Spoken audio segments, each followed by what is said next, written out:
வணக்கம் சார். வணக்கம் மேடம்.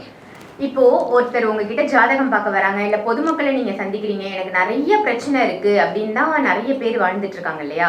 என்னோட எல்லா பிரச்சனையும் தீரணும் அப்படின்னா ஏதாவது கோயில் இருக்கா? மக்களுக்காக சொல்லுங்களேன். கோவில்கள் ஒரு வாழ்க்கையை, ஒரு மனிதரோட வாழ்க்கையை மாற்றுமானா கோவில்கள் மட்டும்தான் மாற்றும். அதை தான் நம்ம மறுபடியும் சொல்லிட்டுருக்கோம். ஆலய வழிபாடு சாதாரண விஷயம் இல்லை, அது ஒரு மனிதனுடைய வாழ்க்கையை புரட்டி போடும். ஆனால் எந்த நேரத்தில் எந்த கோவிலை போய் பிடிக்கணும்னு ஒரு சில விதிமுறைகள், சில கணக்குகள்லாம் இருக்குது. இன்றைக்கி நிறைய பேருக்கு நிறைய பிரச்சனை எங்கேருந்து வருது அப்படின்னா பணம் பொருளாதாரம் இருந்தால் இன்றைக்கி நல்லா இருக்கலான்ற அளவுக்கு நம்ம மனநிலை எல்லாருக்குமே இருக்குது. பணம் தான் வாழ்க்கை, பணம் தான் வெற்றி, பணம் தான் கௌரவம், பணம் தான் அப்படின்னக்கூடிய ஒரு மனநிலையில் நம்ம வாழ்ந்துட்டுருக்கோம். அனைத்துக்கும் அடிப்படை தேவையே பணமாக இன்றைக்கி மாறிடுச்சு. அத்தியாவசியம் இல்லை, அடிப்படை தேவையாக இருந்த ஒரு விஷயம் இன்றைக்கி அத்தியாவசியமாக மாறிடுச்சு. பால் ஒரு அத்தியாவசிய பொருள், பேப்பர் ஒரு அத்தியாவசிய பொருள், பணம் ஒரு அத்தியாவசிய பொருள். பணம் இல்லாமல் வாழ முடியாதுன்ற ஒரு நிலைக்கு மனிதன் தள்ளப்பட்டான். அப்போது இங்கே பொருளாதாரம் நல்லா இருந்தாலே நான் நல்லா இருந்துருவேன் அப்படின்னு நினைக்கக்கூடிய மக்கள் 99.9%. எனக்கு உடல் ஆரோக்கியம் நல்லா இருந்தால் போதும், மிதமான சம்பளம் இருந்தால் போதும், நல்ல மனைவி, நல்ல மக்கள் இருந்தால் போதும் நினைக்கிறவங்க 1% தான். இது நான் பார்த்த உலக மக்களில் என்னுடைய வாடிக்கையாளர்களை நான் சந்தித்த அனுபவத்தை தான் பதிவிடுகிறேன். வேறு யாரும் தவறாக எடுத்துக்க வேண்டாம். சரி, இப்போ இந்த பொருளாதார பிரச்சனை தான் அனைத்துக்குமே பிரச்சனை என்று நீங்கள் நினைக்கும் பொழுது எங்கே போனால் நீங்கள் ஜெயிப்பீங்க அப்படின்னு ஒரு கணக்கு இருக்குது. நம்ம போகக்கூடிய இடம், சந்திக்கக்கூடிய நபர் யார் என்பதை மனதில் வைத்துக்கொள்ளுங்கள். இப்போ ஒரு ஃப்ரெண்டை பார்க்க போகிறீங்க, ஒரு அஞ்சலி ஸ்வீட்டில் ஸ்வீட் வாங்கிட்டு போவீங்க. ஒரு சிஎம்மை பார்க்க போகிறீங்கன்னா குப்தா பவனில் போய் ஸ்வீட் வாங்கிங்க. நல்லா யோசிச்சு பாருங்கள். நம்ம யாரை சந்திக்க போகிறோம் என்பதை மிக முக்கியமாக மனதில் கருத்தில் கொள்ள வேண்டும். ஒரு பாட்டில் வரும், ஒரு வரி வரும். என்ன வரினா, சொர்ணரேகைகளும் அப்படின்னு ஒரு வரி வரும். அந்த பாட்டுடைய வரி தெரிஞ்சவங்களுக்கு தெரியும் நான் என்ன கோயிலை சொல்ல போகிறேன்னு. சொர்ணரேகைகளும் ஒரு பாட்டில் ஒரு வரியில் வரும். இந்த கொல்லூர் மூகாம்பிகை அப்படின்னு ஒரு இடம் இருக்குது. நம்ம வாழ்க்கையில் மனிதராக பிறந்தவர்கள் ஒவ்வொருவரும் ஒரு முறையாவது இந்த கொல்லூர் மூகாம்பியை பார்த்துட வேண்டும். அந்த அம்பாளுடைய கையில் சொர்ண ரேகைன்னு ஒன்று இருக்குது. இந்த சொர்ண ரேகையை நீங்கள் தரிசனம் கண்டால் நீங்கள் தான் இந்த உலகத்தில் உயர்ந்த மனிதர்.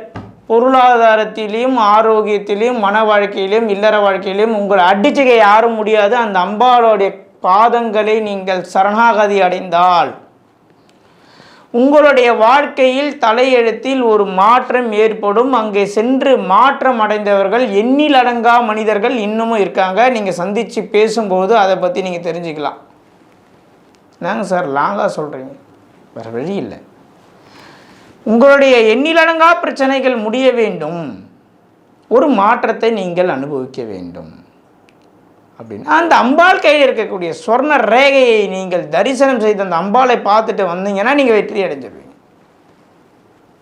அந்த அம்பாளுடைய புராண கதை எல்லாருக்கும் தெரியும். நீ திரும்பி பார்க்காத போன்னு சொல்லும்போது திரும்பி பார்த்ததால் அங்கேயே உட்கார்ந்து விட்டாங்க என்பதும் சிலருக்கு தெரிந்த ஒரு புராண கதை. அதை பற்றி நாம் அடுத்த பதிவில் பேசுவோம்.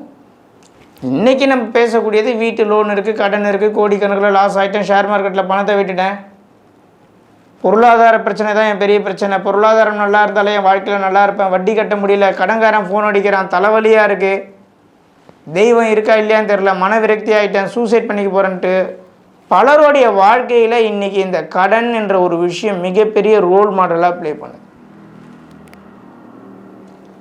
நீங்கள் செய்ய வேண்டிய ஒரே ஒரு வேலை,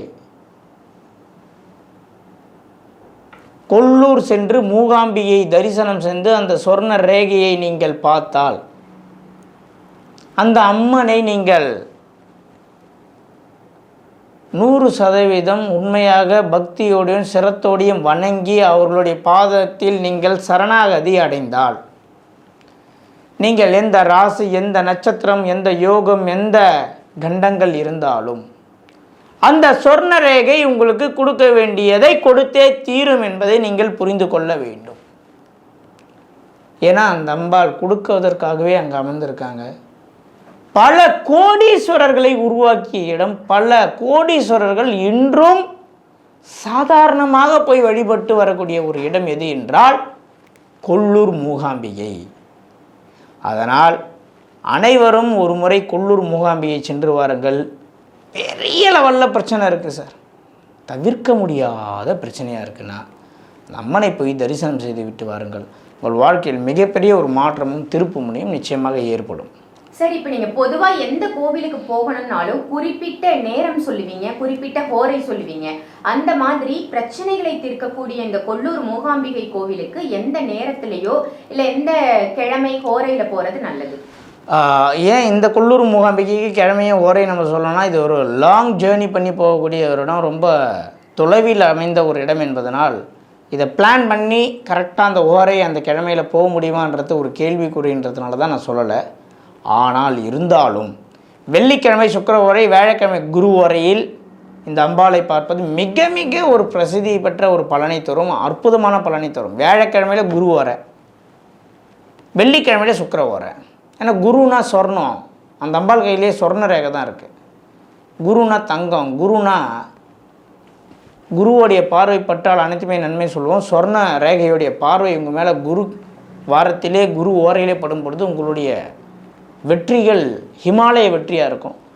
சுக்கிரனும் அதேமாரி தான். சுக்கிரன் ஒரு மிகப்பெரிய ஒரு இந்த உலகத்தில் வாழ வேண்டும் என்றால் சுக்கிரன் நிச்சயமாக நம்மளுக்கு கைவசம் இருக்க வேண்டும். இந்த சொர்ண ரேகையை சுக்கிர உரையில் பார்த்தாலும் மிகப்பெரிய ஒரு மாற்றம் தெரியும். வியாழன் அல்லது வெள்ளிக்கிழமைகள் குரு அல்லது சுக்கிரன் உரையில் தரிசனம் செய்வது மிகப்பெரிய மாற்றத்தை ஏற்படும். இப்போ நீங்கள் தரிசனத்தை பற்றி சொன்னீங்க இல்லையா, இப்போ அம்பாளுக்கு நம்மளால் இயன்ற என்ன பொருளை நம்ம வாங்கி கொடுக்கலாம்? அதாவது மூகாம்பிகையை பொறுத்த வரைக்கும் நீங்கள் தரிசனம் செஞ்சுட்டு அங்கே ஒரு மாலையை வாங்கி சாத்த முடிஞ்சால் சாத்துங்க, வேறு எதுவுமே பண்ண வேண்டாம்.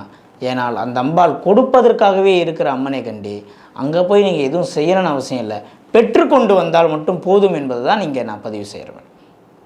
பிரச்சனைகளுக்கு அப்படின்னு நீங்கள் காமனாக நான் ஒரு கேள்வி கேட்டேன், அதற்கான பதில் தான் நீங்கள் கொல்லூர் மூகாம்பிகை சொல்லியிருக்கீங்க.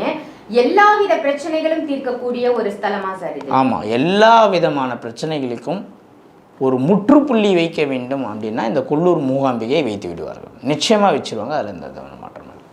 ரொம்ப ஒரு அருமையான தகவல் கொடுத்துருக்கீங்க கொல்லூர் மூகாம்பிகை பற்றி.